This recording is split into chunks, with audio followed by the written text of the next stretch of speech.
नमस्कार सभी साथियों को। सबसे पहले क्योंकि आज सूर्या हादसा वो तो हमारे बीच नहीं रहे, लेकिन अभी सूचना मिली है, देर रात आपको भी सूचना मिली होगी कि हमारे राज्य के शिक्षा मंत्री रामदास सोरेन जी भी हमारे बीच नहीं रहे। तो हम सबसे पहले चाहेंगे, और आज गुरु जी का भी क्रियाक्रम का अंतिम दिन है, यानी एक शोक की घड़ी है इस राज्य में। और हालिया में शिक्षा मंत्री भी हमारे बीच नहीं रहे, तो हम चाहेंगे कि आप लोग सभी लोग बिल्कुल बिना बातचीत किए शांति से अपनी अपनी जगह में खड़ा होकर 30-40 सेकेंड का अगर उनके नाम से मौन रख दें तो बढ़िया होगा। शिक्षा मंत्री जी के नाम से, दिसम गुरु के नाम से और सूर्या जी के नाम से अगर हम लोग सामने एक मौन पहले रख लें, नहीं खड़ा मौन खड़ा रखना जाता है, इसलिए बिना बोले अपने जगह पे खड़ा हो जाए और ज़्यादा नहीं 30 सेकंड हम आधे मिनट का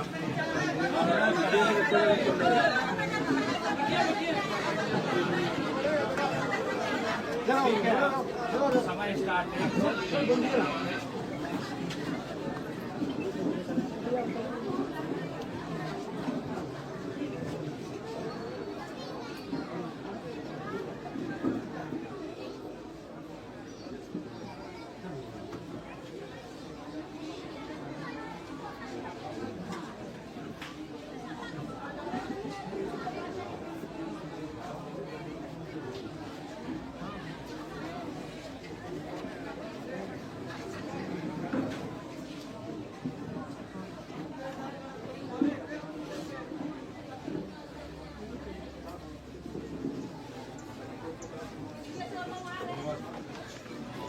तो आज बैठ जाइए आप लोग, बैठ जाइए।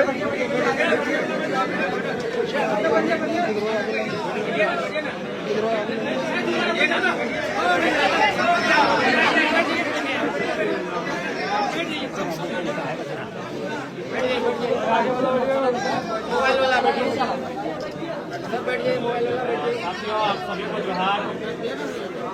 वैसे हम परिवार में विद्यालय में जो अनाथ बच्चे पढ़ते हैं, खासकर उनसे मिलने के लिए आए थे, लेकिन काफी तादाद में आप लोग जुटे हैं, काफी भीड़ में आप लोग जुटे हैं, तो इसीलिए 2 शब्द रखने के लिए आपके बीच आए हैं। हालांकि हम आज संबोधन के लिए या 2 शब्द रखने के लिए यहाँ पे नहीं आए हैं। आप भी जानते हैं, हम लोग शोकाकुल परिवार से मुलाकात करने आए हैं, उनसे मिलने आए हैं, उन्हें ढांढस देने के लिए आए हैं। लेकिन क्योंकि काफी मात्रा में आप लोग आए हैं और गोड्डा, साहेबगंज, पाकुड़ ये क्षेत्र हम लोग 6 महीना साल भर के बाद आ पाते हैं, तो आप काफी संख्या में है, इसीलिए मैं 2 शब्द आपको बीच रखना थोड़ा सा मैंने मुनासिब समझा। हालांकि हमारा उद्देश्य नहीं था कि यहाँ जाके हम कुछ बोले, अगर बोले भी तो विषय पे बोले, लेकिन क्योंकि आप लोग आए हैं तो सबसे पहले तो आप सभी को पुनः होल धरती में होल जोहार करते हैं।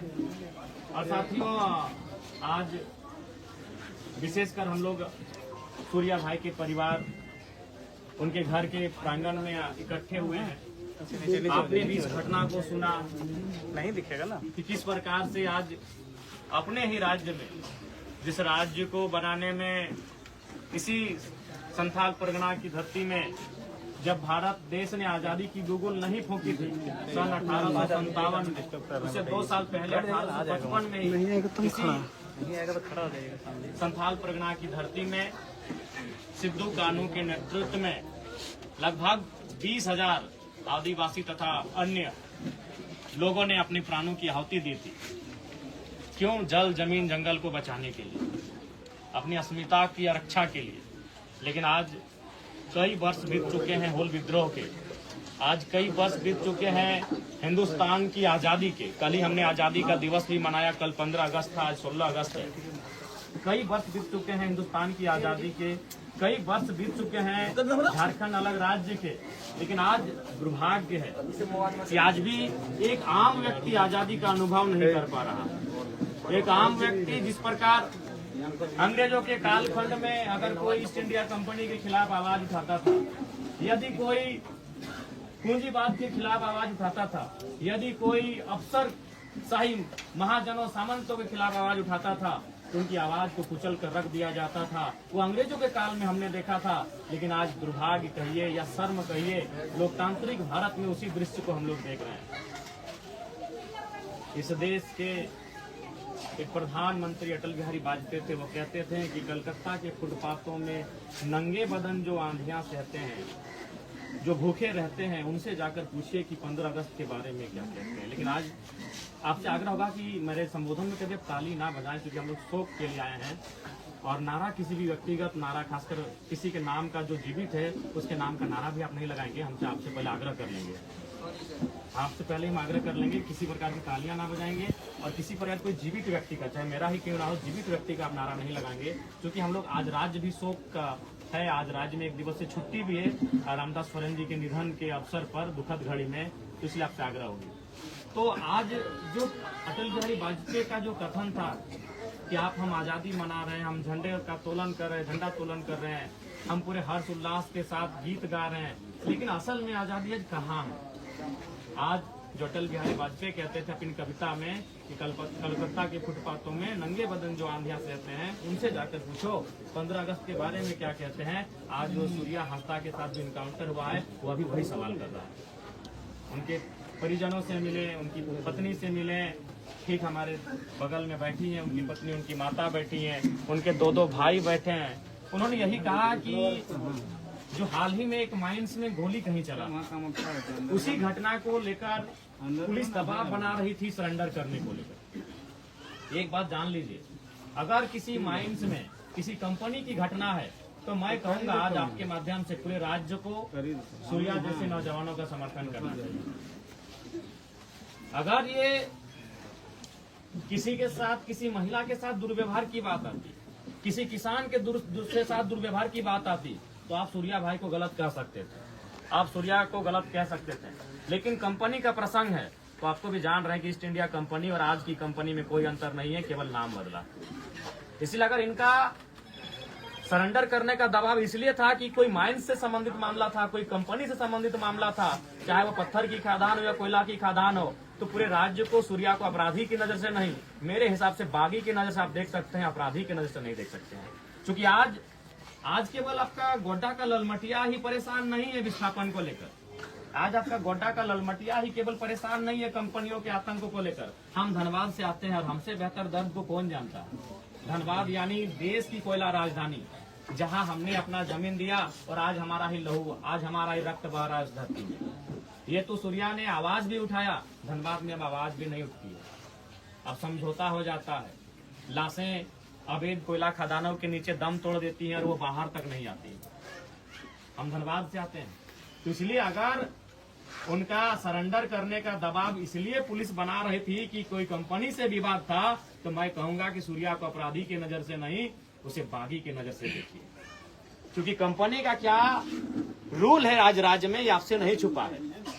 चाहे वो आपके संथाल परगना के पत्थर के खादान हो, चाहे हमारे धनबाद बोकारो के कोयला के खादान हो, या टाटा जमशेदपुर के उद्योग हो, हर एक जगह झारखंडियों का दमन हो रहा है, झारखंडियों का दोहन हो रहा है, झारखंडियों का शोषण हो रहा है, तो उसके खिलाफ हर कोई आवाज उठाएगा।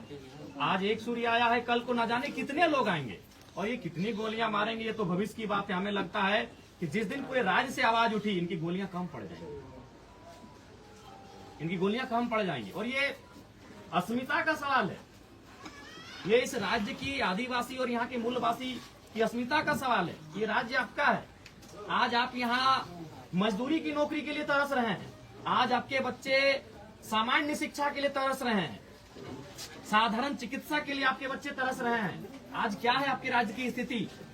आपके राज्य में क्या नहीं है? कोयला है, अभ्रक है, यूरेनियम है, क्रोमाइट है, ब्रोमाइट है, बॉक्साइट है, अनगिनत मिनरल्स हैं और उन्हीं मिनरल्स पर इनकी नजर है। अंग्रेजों ने जाते जाते पूरी दुनिया को बता दिया था कि झारखंड के हिस्से में जर्मनी के तर्ज पर बहुत सारे मिनरल्स हैं। बाकी जो देश जहां मिनरल्स का खजाना है, उसी तर्ज पर यहाँ खजाना है। और आपको याद होगा, इस देश के पहले राष्ट्रपति, the first president of India, doctor Rajendra Prasad ji ने कहा था कि जरूरत है यहाँ के लोगों को जागने की, नहीं तो यहाँ के खनिज संपदा पर दूसरे राज्यों के लोग कब्जा कर लेंगे। और आज आपसे छुपा नहीं है, आप बता दीजिए, आज आप बता दीजिए इन खनिजों से कितने लोग आप कहाँ पहुंचे, इन खनिजों के पैसे से आप कितने लोग कहाँ पहुंचे, आप बता दीजिए। तो आज सूर्या की जो लड़ाई थी, आप भी जानते हैं। हालांकि लोग अब कहने से डरेंगे क्योंकि पुलिस का मामला आया है, लेकिन हमें कहने से बोलने से परहेज नहीं लगता है, ना ही डर लगता है, क्योंकि मैंने सारी चीजों का अध्ययन किया है। उनकी लड़ाई में जो दबाव था वो माइंस, वो कंपनी थी, वो क्रेशर्स थे, वो पत्थर के खदान थे, वो कोयला के खदान थे, वो राजमहल, साहेबगंज और गोड्डा से गायब हो रहे पहाड़ हैं। तो हमें लगता है कि ये तो आने वाले दिनों में ऐसी आवाज तो हर एक जगह से निकलेगी। अभी आप जाके देखिए, विशेषकर आपका भी बड़का गांव एक हजारीबाग में क्षेत्र आता है, वहाँ लोग 100 नहीं 1000 दिनों से धरना में बैठे हैं। जो कोयला कंपनियां वहाँ काम कर रही है, जबरन जमीन लेना चाहती है, 2000-4000 रुपया डिसमिल जमीन का रेट है भाई, काहे देगा कोई। तो ये जो विषय जिसको लेकर आज आप सूर्या को देखें कि उनका इनकाउंटर तक कर दिया गया, यह विषय राज्य के हर एक क्षेत्र में है। लेकिन लोगों ने समझौता कर लिया है, लोगों ने कंप्रोमाइज कर लिया है कि जो हो रहा है होने दो, क्योंकि हम लड़ नहीं पा रहे हैं। लड़ इसलिए नहीं पा रहे हैं कि आपको भी मालूम है, आज सत्ता जिनके पास है, पुलिस जिनके पास है, सरकारें जिनके पास है, वो इस राज्य को चला रहे हैं। ये नाम के, मैं आपको बार बार कहूंगा, हेमंत बाबू लाख के हैं कि आदिवासी का बेटा है, आदिवासी की सरकार है, लेकिन ईमानदारी से कहिए चला कौन रहा है। आज यहाँ भारी संख्या में मैं चुकी है, आप अनुभव करिए चला कौन रहा है इस राज्य को। आज नहीं, मैं यही आप नाम किसी का, मैं चूंकि किसी का नाम जब सामने नहीं आया है और उसका जब जांच पड़ताल नहीं हुआ है, तो मैं नाम लिए बिना आज मान के चलिए हेमंत दादा का सीट है बरहेट है ना, वो तो रांची में रहते हैं, लेकिन चला कौन रहा है? आज संथाल परगना को चला कौन रहा है? आज राज्य को चला कौन रहा है? आज इस राज्य को कौन चला रहा है? संथाल परगना को कौन चला रहा है? बरहेट को कौन चला रहा है? ये आपसे भी नहीं छुपा है। सकल मुख्यमंत्री, इसलिए आज ये जो घटना घटी, जिसने सवाल खड़े किए हैं, ये यही घटना है कि सूर्या वो शख्स था जो कंपनियों के गेट के बाहर खड़ा होकर कहता था कि आप काम सेकंड कीजिए, पहले एजुकेशन और हेल्थ की बात कीजिए। वो जाके कंपनी वालों से कहता था कि आप पहले हमारे गांव में स्कूल खोलिए, आप पहले हमारे गांव में अस्पताल खोलिए, फिर आप कंपनी का काम करिए, हम मना नहीं कर रहे। ये आप भी जानते हैं। आज राजमहल की पहाड़ियों का क्या हश्र हुआ, ये आप भी जानते हैं। आज गोड्डा के जंगलों का क्या हश्र हो रहा है, ये आप भी जानते हैं। आज कोयला खनन के नाम पर क्या हश्र हुआ, ये आप भी जानते हैं। तो इसलिए ये बहुत सवाल खड़ा करता है। उनके शरीर को आपने देखा, अगर गोली लगी थी तो शरीर जला कैसे, और जला ऐसे है, आपको भी मालूम है, आपने भी कभी देखा हो किसी को अगर आग झुलसता है, गरम खाना, गरम दूध, गरम तेल अगर बॉडी में गिरता है या फिर कोई करंट लगता है तो जैसा बॉडी छिल जाता है वैसा छिला हुआ कैसे? बिल्कुल सवाल होता है।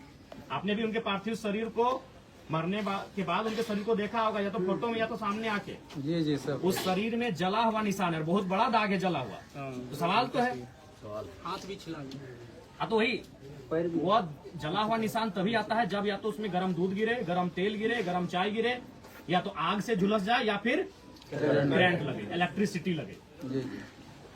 ये तो सवाल। दूसरी बात सीआरपीसी धारा 46 और धारा 49 कहती है, हालांकि नियमता टोटली नहीं, लेकिन वो कहती है कि अगर कोई व्यक्ति जिसपे आपको संदेह है कि उसका पूर्व से किसी असामाजिक कार्य में गतिविधियां रही हैं, तो कम से कम उसका हाथ भी बांधा जाता है। हाथ तो बांधा नहीं था, अगर हाथ बांधा हुआ था तो आप तो ये बहाना भी नहीं बनाते कि बंदूक छीन के भाग रहा था। 46 और 49 के अनुसार हाथ बांधना भी है, यानी हाथ भी इनका नहीं बांधा गया। जिस जगह पे घटना घटी वहां कोई और घायल होने की सूचना तक नहीं है। अगर इनके साथी इन्हें छुड़ाने के लिए आए थे या फिर ऐसा कोई कृत्य हुआ था तो और कुछ घटनाएं जख्म की सामने आनी चाहिए थी, लेकिन ऐसा कुछ नहीं हुआ है। तो ये स्पष्ट है कहीं ना कहीं आज प्रशासन पर किसी का दबाव है। अब वो दबाव देने वाले कौन है ये मुझे नहीं मालूम है, वो जांच का विषय है। इसीलिए राज्य सीबीआई जांच की मांग करता है और हमें लगता है पूरा राज्य सूर्या हांसदा के इस एनकाउंटर पर सीबीआई जांच की मांग करता है। सीबीआई जांच हो, दूध का दूध पानी का पानी हो। अगर सीबीआई जांच से ये लगे कि हाँ सूर्या की असामाजिक गतिविधियों में सक्रियता थी तो परिवार भी अपने आप को सांत्वना दे लेंगे। क्योंकि हमने झारखंड के कई परिवारों को देखा है कि अगर उनके परिवार से कोई बेटा या बेटी अगर असामाजिक कार्यों में संलिप्त रहे हैं तो उन्होंने पार्थिव शरीर को लेने से बहुत बार मना कर दिया है। कई ऐसे बेटा बेटी का मैंने नाम पढ़ा है, मैंने देखा है कि अगर उनका गतिविधि असामाजिक कार्यों में रहा है तो वो खुद कहते हैं कि भाई जो हुआ अब उसके नियति में था, बिल्कुल लगा। लेकिन इसके पहले सीबीआई की जांच हो, अगर उससे लगे और उसमें अगर कोई दोषी पाए जाते हैं, चाहे पुलिस प्रशासन ही क्यों ना हो, उन पे कार्रवाई होनी चाहिए। आज क्योंकि हमने भी वीडियो में देखा जो डीएसपी साहब थे वो शायद वही रील वाले डीएसपी साहब है ना। बिल्कुल हम उनको व्यक्तिगत नहीं जानते। मैं उस डीएसपी साहब को व्यक्तिगत नहीं जानता हूं, लेकिन उनको ड्रिल का बड़ा शौक है। हमने बहुत बार देखा है कि कभी बस में चढ़ के रील बनता है, कभी ट्रैफिक में रील बनता है, बहुत सारे। हमें लगता है उनका हम 2-3 दर्जन रील देखे हैं। तो हम ये जानना चाहते हैं, और बिल्कुल मैं लोकतंत्र के चौथे स्तंभ के माध्यम डीएसपी साहब से ही मेरा सवाल होगा कि सूर्या जब भाग रहे तो आपने कहा रील बनाया, इसमें तो आपको ज्यादा आपको व्यूज बढ़ जाता है। नहीं बताएंगे, मैं बार बार कर रहा हूँ, शोक कार्यक्रम है, लेकिन चूंकि भीड़ है इसीलिए मैं संबोधन कर रहा हूँ। तो आपने कहने दुनिया को दिखाया इस रील को कि सूर्या भाग रहा है। जब आपने उसके बाद के वीडियो को दिखाया, पुलिस आ रही है, बॉडी लेके जा रही है, तो भागने का एक वीडियो बना देते, चूंकि तो रील वाले डीएसपी है। आपने भी देखा, मैं इनको नाम से नहीं जानता, लेकिन मैंने देखा वीडियो में तो बोल रहे थे रील वाले डीएसपी साहब है। जो भी हमको नाम से उनसे कोई हमारी शत्रुता भी नहीं है, जो भी अपने पढ़ाई के दम पर आए हैं उनका हम सम्मान करते हैं कि वो डीएसपी है। लेकिन सवाल है, मैं उनका सम्मान करता हूँ कि वो डीएसपी है, पढ़ लिख के वहां तक आए हैं। लेकिन सवाल ये है कि आप हर चीज का रील बनाते हो, रील इसमें भी दिखा देते कि सूर्या भाग रहा है। आप जो आरोप लगा रहे हैं कि भाग रहा था, भागने पे ही इनकाउंटर होता है, बिल्कुल अब भी आप दिखा देते। और दूसरा बात, अगर वो भाग रहा था तो गोली तो पीठ पे होनी चाहिए थी, पेट पे कैसे है? इनको लगा कि ये पढ़े लिखे वही लोग हैं, वही लोग जेपीएससी यूपीएससी बैठते हैं, बाकी लोग तो यहाँ आदिवासी लोग वो का है, इन लोग को लगता है। अगर वो भाग रहा था तो गोली पीठ पे होना चाहिए था, पेट पे नहीं होना चाहिए था। तो बिल्कुल मैं डीएसपी महोदय से सवाल करूंगा, और बिल्कुल ये सीबीआई जांच का प्रश्न बनता है कि गोली पेट पे कैसे लगा। दूसरा बात, जला कैसे, और जला उस तर्ज पे है जैसे, मैं फिर रिपीट करूंगा कि इलेक्ट्रिसिटी वायर के टच होने से जलते हैं, गर्म दूध के गिरने से जलते हैं, गर्म तेल के, गर्म चाय के, कोई भी गर्म खाना अगर बॉडी पे गिरता है और जैसा शरीर जलता है वैसा बॉडी जला के। सीबीआई जांच हो, सीबीआई जांच हो। तो बिल्कुल ये लोकतांत्रिक भारत है। लोकतांत्रिक भारत में कोई अगर अपराध भी करता है तो उसे अपने वकील के साथ बहस करने का अधिकार है। ये लोकतांत्रिक भारत है। आप किसी पे सीधा कोई ठप्पा नहीं दे सकते हैं। कोई कितना भी बड़ा पेशेवर अपराधी क्यों नहीं होता है, लोकतंत्र उसे भी अपना पक्ष रखने की, अपने बात रखने की, अपना वकील रखने की आजादी देता है। तो सूर्या तो अनाथ बच्चों का विद्यालय संचालन करने वाला व्यक्ति था। सूर्या तो यहाँ के लोगों के लिए आवाज उठाने वाला व्यक्ति था।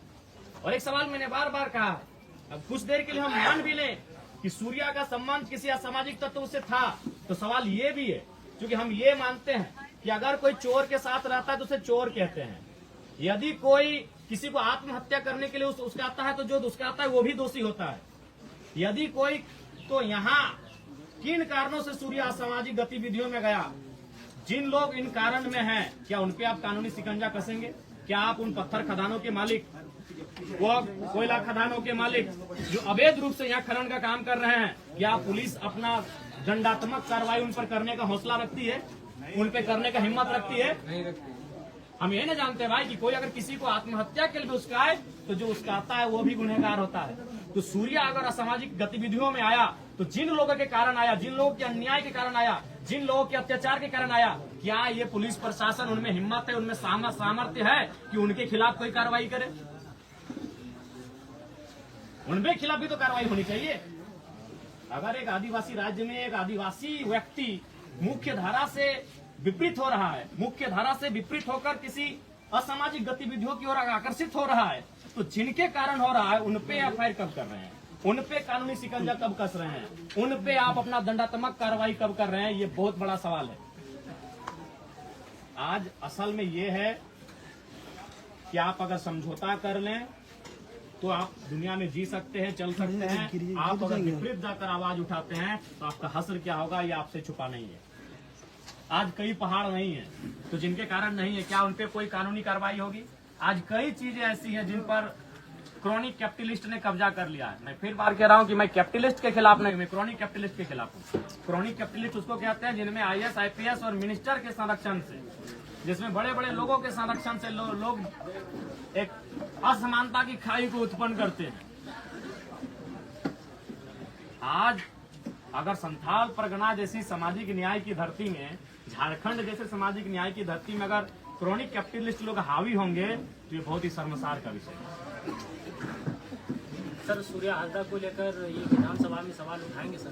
देखिए, विधानसभा का सत्र अभी संदेह में है। इस बार का सत्र आपको भी मालूम है, गुरुजी के निधन के बाद सस्पेंड हुआ था, फिर माननीय मंत्री जी भी अब हमारे बीच नहीं रहे, तो विधानसभा का सत्र सस्पेंस में है। होगा कितने दिनों का होगा, अवसर मिलेगा कि नहीं मिलेगा, लेकिन अगर चला तो मौखिक रूप से या लिखित रूप से जरूर इस बात की मांग करेंगे। अगर चला तो आगे भी तो सर इसका मौका मिल सकता है। नहीं, आगे मिलेगा, फिर 2 महीना लग जाएगा। आगे आपका दिसंबर के महीने में शीतकालीन सत्र में आपको मौका मिलेगा। अगर इस बार ही ढंग से सत्र चला तो या तो मौखिक या तो लिखित जरूर इस बात की मांग की जाएगी। तो आपसे हम यही आग्रह करेंगे, आप लोग भी आने वाला दिन संथाल परगना की धरती में जिस प्रकार से परिदृश्य को आप बदलते हुए देख रहे हैं, पहले लगता था कि माफियाओं का गढ़ धनबाद बोकारो है, माफिया धनबाद बोकारो में पनपते हैं, लेकिन अब समय के साथ संथाल परगना के जंगलों और पहाड़ों में भी माफियाओं का आगमन हो चुका है। तो हमें लगता है आज आप सभी को एकजुट रहने की आवश्यकता है। आज आपको एकजुट होकर आपको संघर्ष करने की आवश्यकता है। और हालांकि एक बात याद रखिएगा, सूर्या की मृत्यु के बाद ऐसा नहीं है कि जो लोग आंदोलन करते हैं, जो लोग गरीबों के अधिकार की आवाज उठाते हैं, वो आवाज दबेगी, बल्कि लोग फिर से आवाज को अपनी ओर बुलंद करेंगे, मुझे पूर्ण विश्वास है। और आप सभी से, आप लोग वहाँ आइए ना, जहाँ हम लोग प्रेस करेंगे वहाँ पे आपका सवाल का जवाब दे देंगे। अभी जनता के बीच बात हो रही है, तो आप तमाम जो जनता जनार्दन यहाँ उपस्थित हुए हैं, निसंदेह कल को बहुत सारे राजनेता यहाँ आएंगे, लेकिन जिस हुजूम के साथ आप आए हैं शायद कल नहीं आएंगे, क्योंकि आपका वो स्नेह उनके साथ नहीं है, आपका वो लगाव उन नेताओं के साथ नहीं है, मैं भी जानता हूँ। आज जिस भारी भीड़ के साथ आप इस घर में आए हैं, कल को संभवतः बहुत सारे राजनीतिक दलों के बड़े नेता यहाँ आ भी सकते हैं, लेकिन आप शायद इस भारी संख्या में वहाँ नहीं आएंगे, क्योंकि आपका स्नेह, आपका लगाव उनके साथ वैसा नहीं है। मेरे साथ आपका विशेष लगाव है, तो मैं आपको ये आशा और मैं ये आपको भरोसा दिलाता हूँ कि इस इनकाउंटर के विषय में CBI जांच की मांग को मजबूती के साथ हम लोग रखेंगे। और निसंदेह चूंकि हम चाहेंगे कि आप लोग एकजुट रहें। राज्य की जो परिस्थिति आज बन रही है, आज एकजुटता की परिस्थिति है। कि आज जिस प्रकार से हमारी खनिज पर इनकी नजर है, उसके लिए ये बहुत प्रकार का हथकंडा अपनाएंगे। ये पुलिस का सहयोग लेंगे, ये नेताओं का सहयोग लेंगे, ये इनकाउंटर का सहयोग लेंगे, क्योंकि उनका लक्ष्य हमारी खनिज है, उनका लक्ष्य हम अगर पहाड़ जाते हैं तो हम जड़ी बूटी के लिए जाते हैं, वो पहाड़ पत्थरों के लिए जाते हैं। हम अगर नदी जाते हैं तो शीतल जल के लिए जाते हैं, वो नदी बालू के लिए जाते हैं। हम अगर खेत जाते हैं तो अनाज के लिए जाते हैं, वो खाद्यान्न के लिए जाते हैं, वो उस मिट्टी के लिए जाते हैं, वो हर चीज में अपना व्यवसाय खोजते हैं, वो हर चीज में व्यवसाय खोजते हैं। हम प्रकृति के साथ संतुलन बनाकर चलते हैं, हम जंगलों के साथ संतुलन बनाकर चलते हैं, हम जीव जंतुओं के साथ संतुलन बना के चलते हैं, हम नदी की धार के साथ संतुलन बना के चलते हैं, लेकिन वो हर जगह मुनाफा खोजते हैं। और आपको भी जानते हैं कि मुनाफा की जब बात आती है, इंसान इंसान को नहीं पहचानता। एक इंसान को भूल जाता है। तो इसलिए उनकी नजर हमारे खेतों में है, हमारे खदानों में है, हमारे पहाड़ों में है, हमारे जंगलों में है, जहाँ बेशकीमती लकड़ियां हैं, जहाँ पत्थर हैं, जहाँ कई प्रकार के मिनरल्स हैं। इसलिए आवाज अगर उठानी हो, बुलंद होकर एकजुट होकर उठाइए। हमने टुकड़ों टुकड़ों में आवाज उठाई है, हम टुकड़ों टुकड़ों में बटे हैं, इसलिए आज आसानी के साथ हमें दबा दिया जाता है। वो कहते हैं ना, अगर एक लकड़ी को दिया जाए तो आसानी से तोड़ दिया जाएगा, उससे अगर गठरी को दिया जाए तो कोई नहीं तोड़ पाएगा। तो हमने टुकड़ों टुकड़ों में आवाज उठाई है, इसलिए आज सूर्या जी के घर उनके परिजनों से मिलकर और आप सभी जो उनके गांव के हैं, उनके आस पड़ोस के, उनके अगल बगल के हैं, जो मर्माहत हुए हैं इस घटना से, बिल्कुल हम तो बार बार कहेंगे, अगर उनको लगा कि असामाजिक गतिविधियों में उनकी संलिप्तता है तो उनको विधिवत रूप से कार्रवाई करते हैं, न्यायालय लेके जाते हैं, सजा सुनाया जाता, उनको कारावास में डाला जाता। और अगर उनको अरेस्ट ही करना था तो वो चुनाव लड़े थे, आपको भी मालूम है, तो चुनाव के टाइम तो सभी नेता अरेस्ट होते हैं, तो फिर उस समय काहे नहीं अरेस्ट किया गया। और दूसरी बात, वो सम्मानित जनता ने उनको वोट दिया है, 2 बार उनको 25-26 हजार के आसपास वोट मिला है, 1 बार उनको 45,000 के आसपास वोट मिला है। हालांकि इसी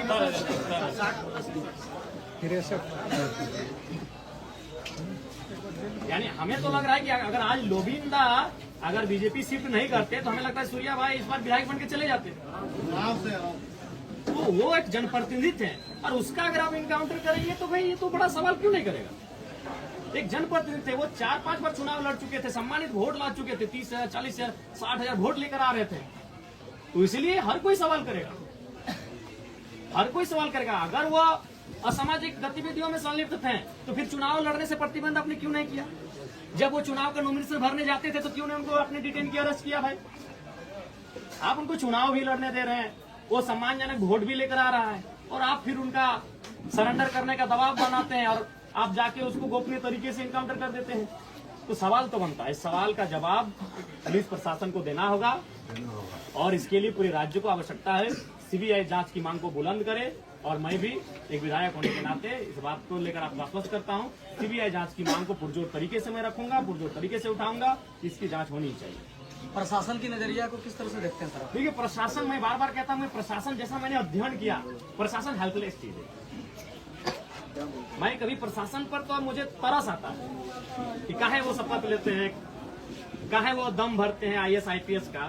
क्योंकि आज के टाइम में भी अगर युवाओं का अगर नौकरी की बात करें, क्रिकेट और हीरो लोग को हटा दे तो IAS IPS को आज भी वो मॉडल मानते हैं।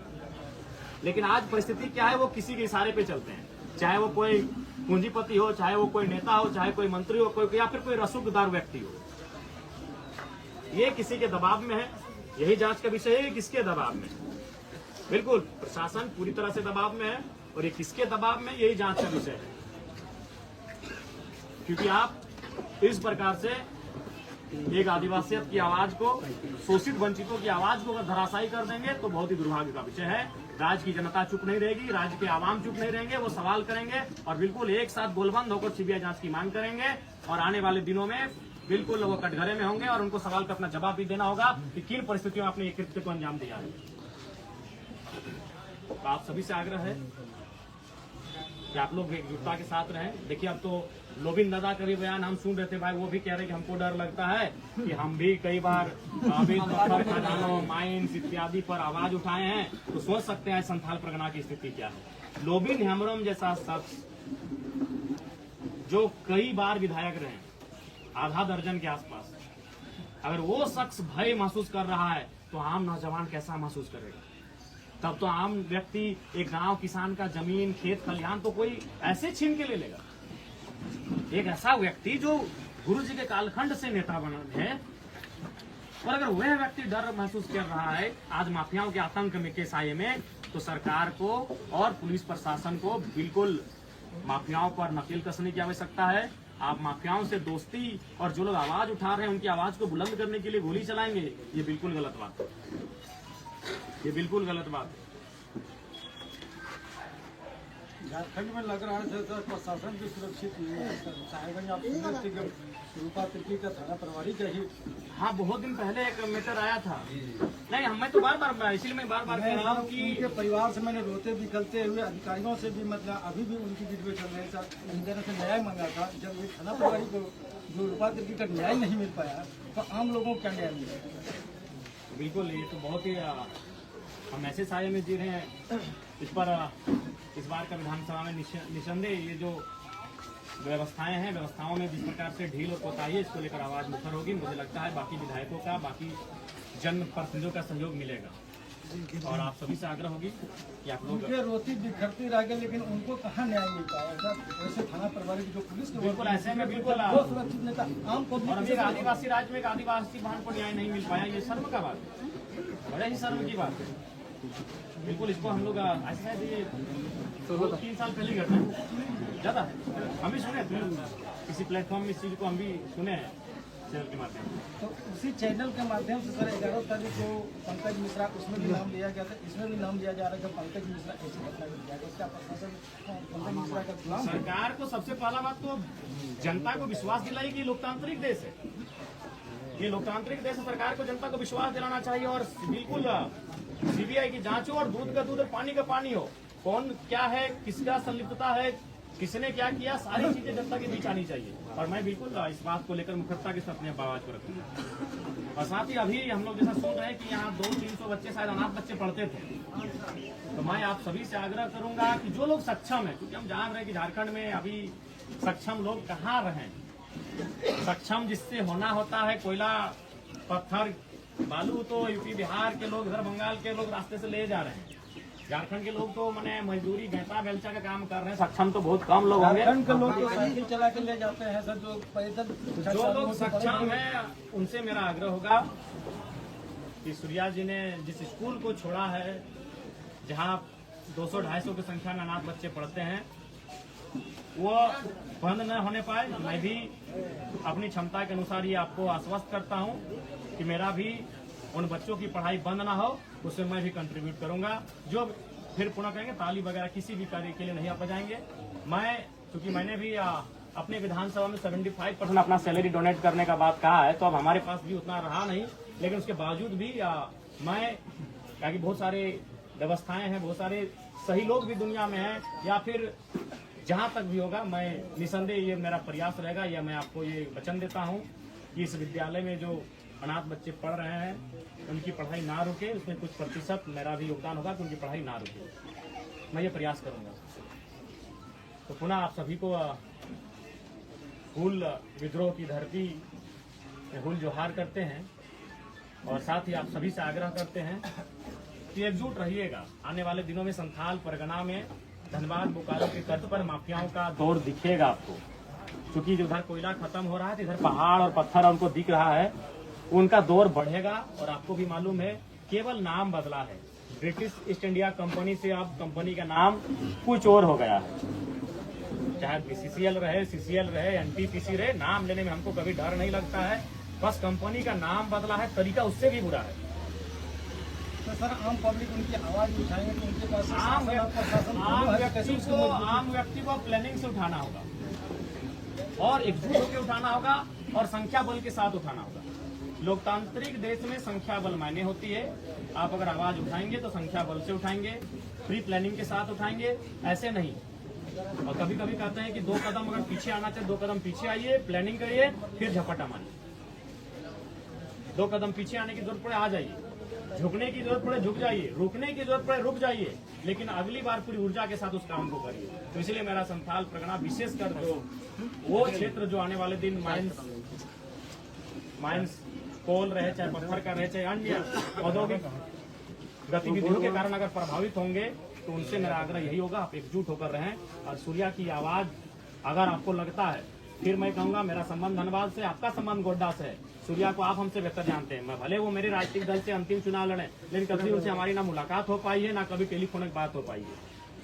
सर उनके नहीं रहने के कारण सर आप उनको बेहतर जानते हैं। यदि आपको लगता है कि उनकी लड़ाई आम व्यक्ति के लिए है, यदि आपको लगता है उनकी लड़ाई लाचार बेबसों के लिए, यहाँ के आदिवासियों के लिए है, तो आप उस तर्ज पर अपने आंदोलनों को जहाँ जरूरत हो वहाँ बुलंद करेंगे।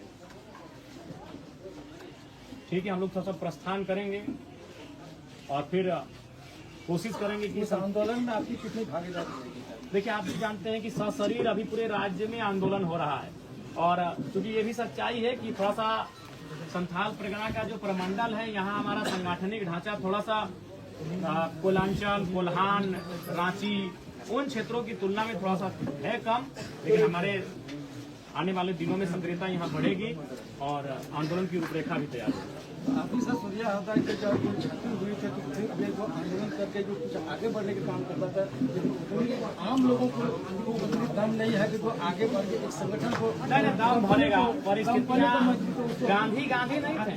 गांधी एक बैरिस्टर थे, अंग्रेज साउथ अफ्रीका में उनको ट्रेन से बाहर फेंक दिया गया था, परिस्थितियों ने गांधी बनाया। भगत सिंह एक नन्हे बच्चे थे, जलियांवाला बाग को कांड को अपनी आंखों के सामने होते हुए देखा तो उनको भगत सिंह बनाया, शहीद आजम बनाया। कोई वैसा नहीं होता है, परिस्थितियां उनको ऐसा बनाती हैं।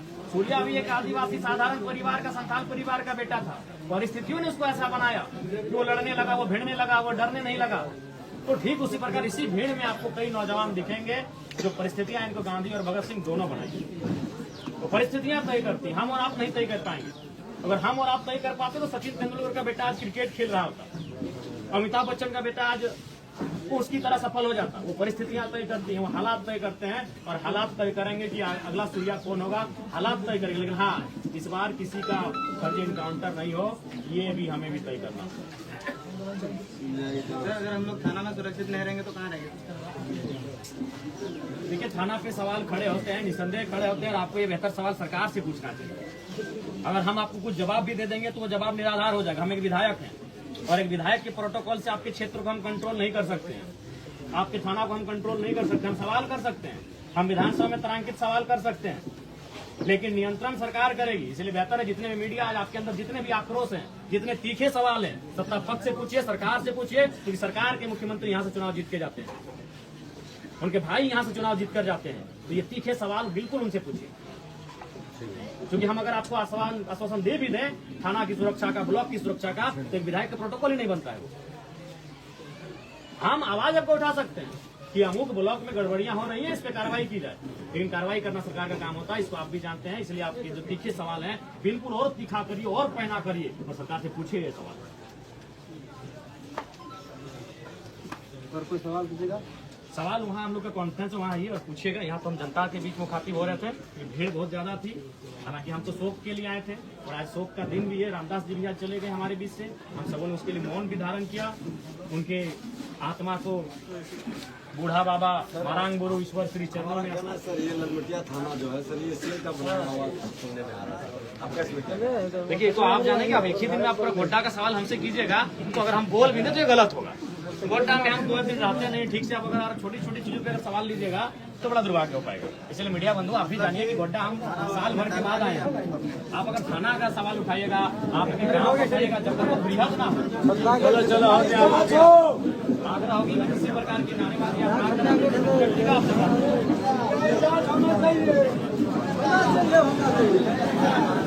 आप